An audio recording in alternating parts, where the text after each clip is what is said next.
Newsnight has exclusively unearthed evidence of how disruptive and damaging rolling no-deal Brexit deadlines have been for the functioning of the civil service. And here's our economics editor, Ben Chew, to tell us a bit more. Take us through what you found out, Ben. Well, this is very similar to the theme you've been talking about civil service volatility earlier tonight. So we knew that before the 29th of March Brexit deadline, a lot of civil servants were put on no-deal preparation emergency duties.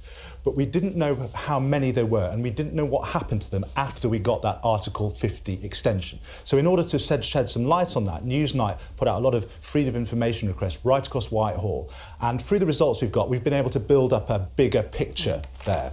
So of the 8 departments which responded to our FRI requests, we found that 691 civil servants were moved internally within those departments to deal with no deal, and 664 were moved externally to assist other departments with their no deal preparations. So what that does is that gives us a total of 1,355 civil servants moved to deal with an emergency no-deal Brexit scenario before the 29th of March.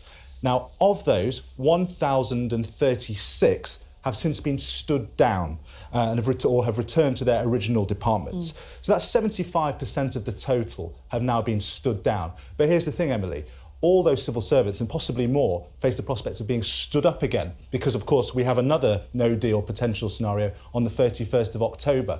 And if you recall, Jeremy Hunt last week was saying he was threatening to cancel the summer holidays of civil servants until he was satisfied that no-deal preparations were back on track. Now, it's this kind of in-out, rapid reversal that has caused some civil service experts that we've been talking to warn about the damaging effects of this kind of hokey-cokey, if you like.